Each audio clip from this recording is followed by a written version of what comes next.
Bom dia a todos, que a paz de nosso Senhor Jesus Cristo possa estar junto de todos nós nesta manhã. E hoje nós estamos aqui com o livro No Mundo Maior, no capítulo 12, Estranha Enfermidade, que já deu início na semana passada e nós vamos continuar aqui, né? E esse capítulo aqui, ele fala bastante do sentimento da culpa, né? E quanto esse sentimento pode nos prejudicar, não só o nosso corpo físico, mas também o nosso perispírito, atingindo também ali o nosso perispírito, né? Nós já tínhamos visto em outros capítulos, né, essa interferência da raiva, do ódio, da mágoa, né? Mas agora nós estamos vendo aqui também o da culpa, né? E esse sentimento está trazendo ali para Fabrício, né? Nenhum bem, está fazendo muito mal a ele, né? E Fabrício, ele é visto pelos desencarnados e visto também pelos encarnados, né? Na vista dos encarnados, ele é um esquizofrênico, né? Ele está calmo, está apático, mas de repente ele muda completamente, ele se exalta, ele se irrita por qualquer motivo, né? Do lado dos encarnados, ele é um criminoso. Ele passa por isso por causa desse desequilíbrio dele, emocional, físico, né? Que ele mesmo criou ali dentro dele, né? Não só pelo que ele fez, mas pela culpa, né? Pela angústia ali que ele carrega dentro dele, né? E nós vemos ali um doente do corpo e um doente do espírito também, né? E todos nós cometemos erros, né? Na nossa ignorância, né? Mas essa ignorância do lado espiritual é doença, né? Então nós estamos vendo o Fabrício por dois prismas diferentes, né? Por dois lados aí, né? E aqui nós vamos continuar, né, a leitura aqui que foi parada na semana passada. Logo após, o assistente o submeteu a operações magnéticas de reconforto, vigorando-lhe a resistência. Ante o neurastênico, mais calmo agora, narrou com serenidade: nosso irmão enfermo teve a infelicidade de apropriar-se indebitamente de grande herança depois de haver prometido ao genitor moribundo velar pelos irmãos mais novos, na presença destes. E se sentir, porém, senhor da situação, desamparou os irmãos, expulsou-os do lar, valendo-se de rábulas bem remuneradas. Desses que, sem escrúpulo, vivem a inquinar os textos legais. Por mais enérgicas e convincentes as reclamações arrazoadas e por mais comovedores os apelos de amizade fraterna, ele manteve-se em clamorosa surdez, arrojando os irmãos à penúria, às dificuldades de toda sorte. 2 deles morreram num sanatório em catres de indigência, minados pela tuberculose que os surpreendeu em excessivas tarefas noturnas, e o outro desencarnou em míseras condições de infortúnio, relegado ao abandono, antes dos 30 anos, presa de profunda vitaminose consequente da subalimentação a que fora compelido. Tudo isso o nosso desditoso amigo conseguiu fazer, escapando à justiça terrena. Entretanto, não pôde eliminar dos escaninhos da consciência os requisitos do mal praticado. Os remanescentes do crime são guardados em sua organização mental como carvões em paisagem denegrida após incêndio devorador. E esses carvões convertem-se em brasas vivas, sempre que excitados pelo sopro das recordações. O mau filho e perverso irmão, enquanto senhor dos patrimônios de resistência que a virilidade do corpo lhe permitia, lograva fugir a si mesmo sem grandes dificuldades. Então aqui nós vemos Fabrício, né? Esse irmão que agiu ali de forma cruel, né? Com os irmãos mais novos, que foram confiados a ele pelo pai, na presença ali no momento da morte, né? valendo-se de advogados de má qualidade, que usavam as leis em benefício próprio e gerando ali má condutas, né? E Calderaro diz, rábulas bem remunerados, né? E por mais que os irmãos reclamam, pede pela amizade fraterna, ele se fazia de surdo para esquecer tudo aquilo que ele havia prometido.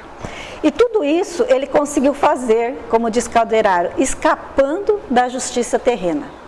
Mas, na sua consciência, não, né? E Calderaro, ele faz até uma alusão. Ele diz, os remanescentes do crime são guardados em sua organização mental como carvões em paisagens denegridas, após incêndios e devorador. Então, é como se houvesse ali uma marca, né? Uma cicatriz naquele perispírito de Fabrício, né? Que fazia fruto ali de uma mente desvairada, que fazia ele tornar prisioneiro daquele sentimento, daquelas sensações, né? Porque tudo, né? Todos os nossos atos, seja quais eles foram, eles vão permanecer na nossa memória espiritual, né? E segundo, a sua intensidade, eles vão macular ali a nossa mente, maculando também o nosso perispírito, né? Que são transportados ali para o nosso perispírito, né? E isso talvez demore muito tempo, né? O que o Fabrício estava sentindo ali naquele momento. Até que nós sejamos capazes de superar, de compreender, de perdoar, né? Compreender o momento que nós vivimos, compreender nossa ignorância, a nossa dificuldade de compreensão nesse sentido, né? Porque com entendimento, aí vem o arrependimento, de saber coisas que nós não sabíamos naquela época, né? E a superação, ela só vem através da responsabilização e a retificação também, ou seja, como a reparação através do bem, né? Através do bem nós reparamos tudo isso. Não era ali o que Fabrício conseguia fazer, ele não tinha essa saída, né? E a gente sabe, dentro do nosso evangelho, né, que o amor cobre multidões de pecado. Mas ali o Fabrício estava com essa dificuldade de compreender tudo isso, né? O dinheiro fácil, a saúde sólida, os divertimentos e prazeres desempenhava para ele a função de pesadas cortinas entre o personalismo arrogante e a realidade viva. Todavia, o tempo cansou-lhe o aparelho fisiológico e consumiu-lhe a maioria das ilusões. Pouco a pouco, encontrou-se a si mesmo na viagem de volta ao próprio eu. Viu-se, porém, a sós, com lembranças de que não conseguira escoimar-se, né? Limpar. Debalde intentou descobrir o bom ânimo e o bem-estar. Este lhe ocultava. Impossível era concentrar-se no próprio ser, sem ouvir o pai e os irmãos acusando, exprobando-lhe a vileza. A mente atormentada não achava refúgio consolador. Se rememorava o pretérito, este lhe exigia reparação. Se buscava o presente, não obtinha tranquilidade para se manter no trabalho sadio. E quando tentava erguer-se o plano superior, desejoso de orar ao Altíssimo, era surpreendido ainda aí por dolorosas advertências no sentido de inadiável correção da falta cometida. Nesse estado espiritual, interessou-se tardiamente pelo destino dos irmãos. As informações colhidas não lhe deixavam margem ao pagamento imediato. Havia todos partido, precedendo na grande jornada do túmulo. Desde então, verificando a impraticabilidade de rápida retificação do tortuoso destino, o infeliz fixou-se nas zonas mais baixas do ser. Perdeu as ambições nobres e os ideais sadios. Passou a ignorar os recursos da esperança. As vantagens materiais, ao invés de confortá-lo, infundiam-lhe agora pavoroso tédio, indizível desgosto, e engrasado a máquina das responsabilidades financeiras, criadas por ele mesmo, o espírito de possuir para dar em nome do bem universal. De possuir bem universal. Não lhe foi possível esquivar-se às imposições da vida social, na qualidade de homem de alto comércio, até que baqueou em supremo tupor.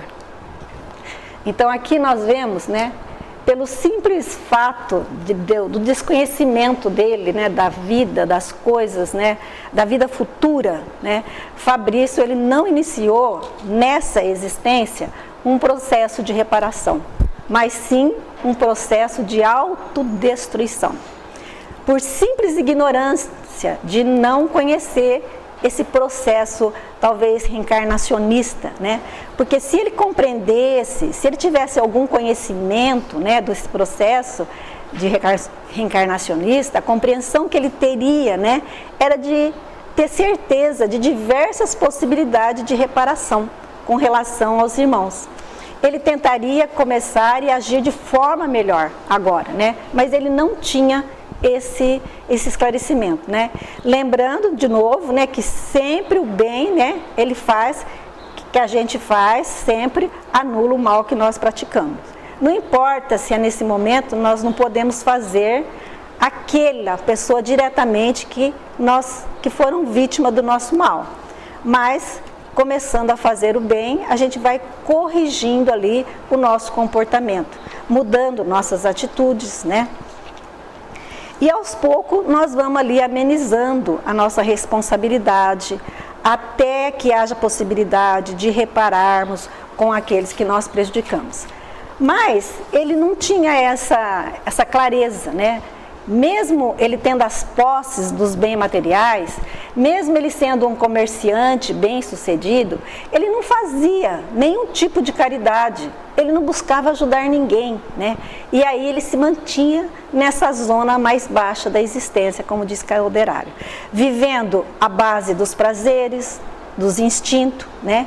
E quando nós tivermos nessa situação, como na situação dele, né, ele não consegue ali nenhuma saída edificante.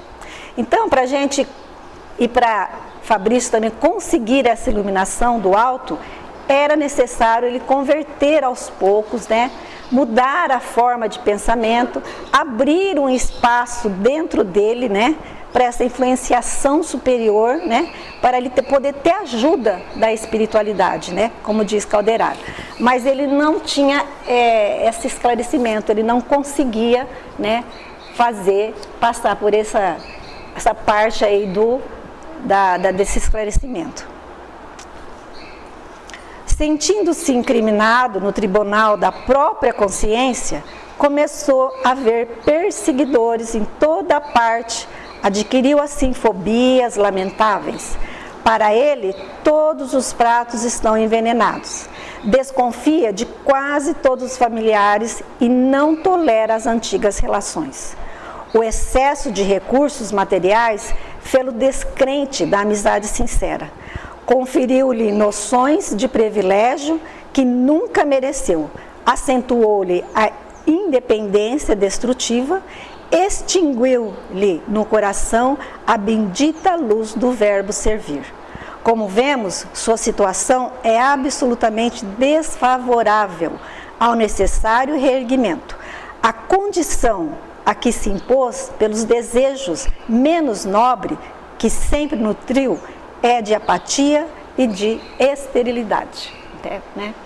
Então, uma dessas coisas aí também que existe dentro da esquizofrenia, né, é essas partes da alucinação, né, que pode abranger ali a alucinação, né, que o Giovanna explicou muito bem explicado para nós, né, quem quiser voltar lá no estudo anterior vai ver como ele explicou bem explicadinho, né, que é a alucinação auditiva, essa alucinação da percepção do sensitivo, né, e nós também estudamos que quando a pessoa ela é muito egoísta, né, ela tem essa probabilidade aí de alucinação, porque a alucinação é tudo assim, está acontecendo comigo, é comigo, as coisas tudo é comigo, eu só vejo eu, né?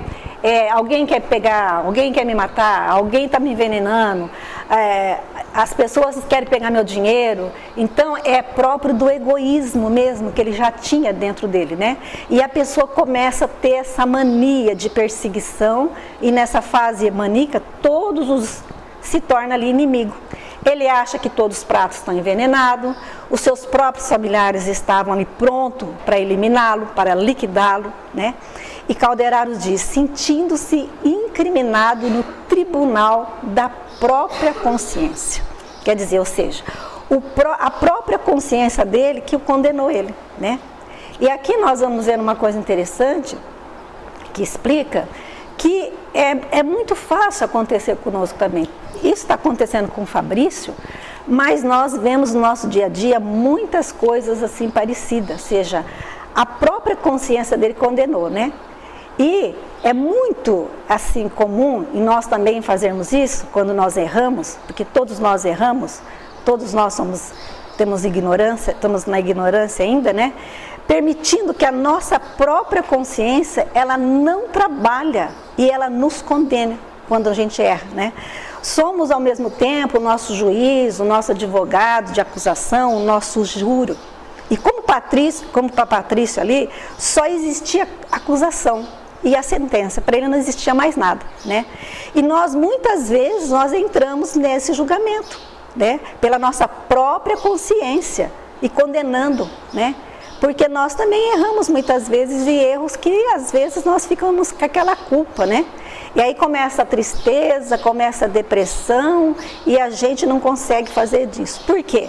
Porque muitas vezes nós erramos e nós não admitimos que nós somos falíveis, que nós temos muito que aprender ainda, né?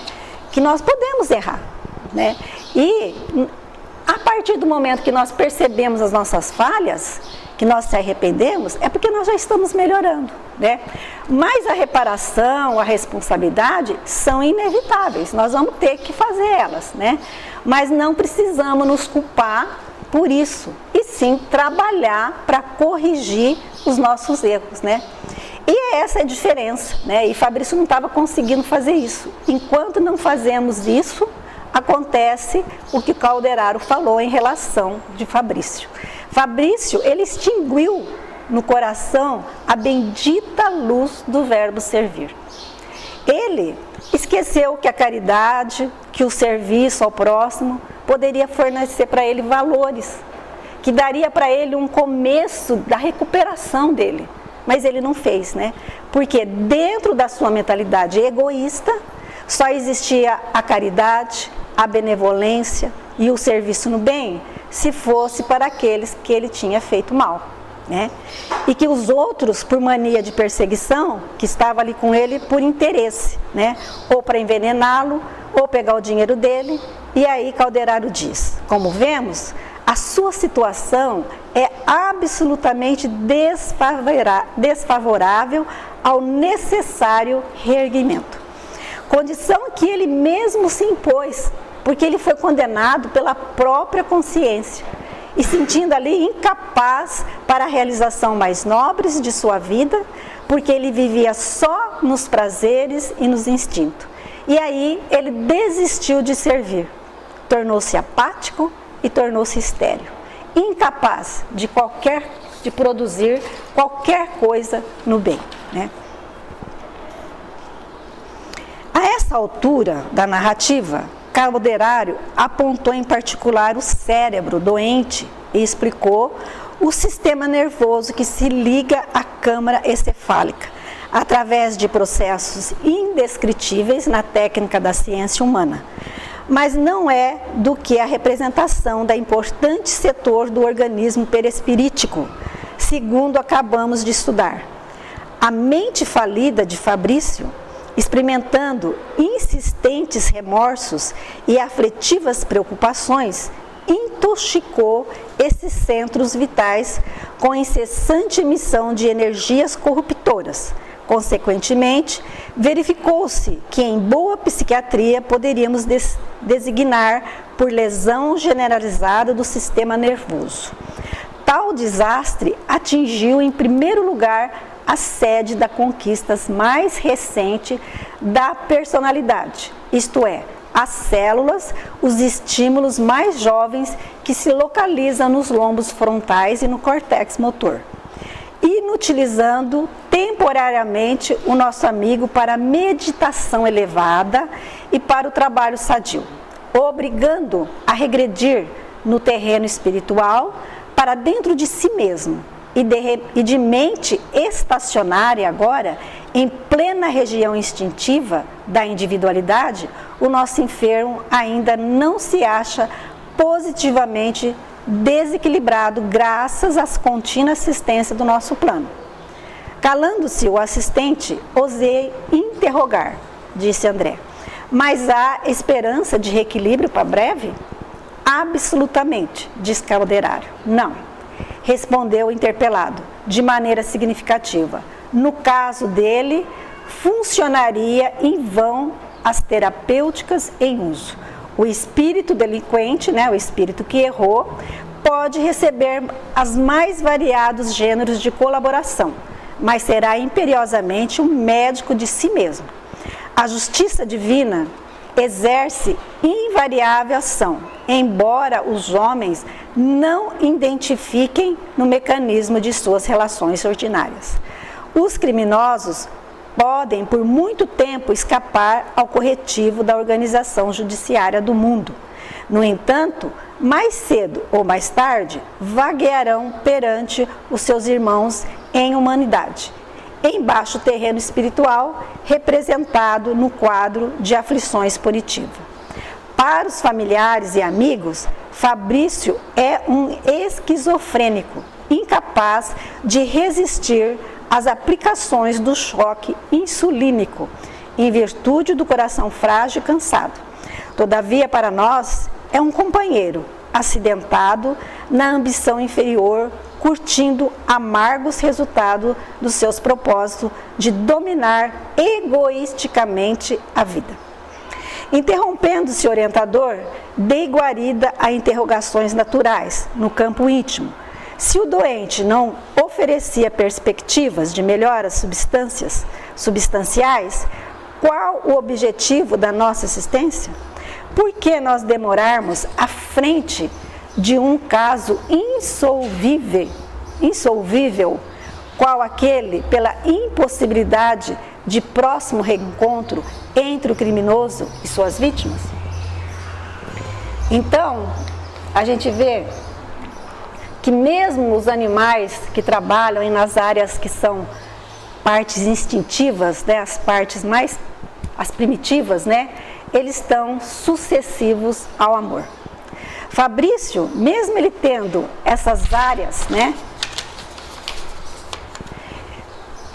mesmo ele tendo essas áreas aí com essas lesões graves nos lombos frontais, inutilizada, temporariamente, Calderaro diz temporariamente, toda essa área de elevação do pensamento do doente, ele mesmo, como qualquer animalzinho muito inferior no seu pensamento, ele é sucessivo ao amor.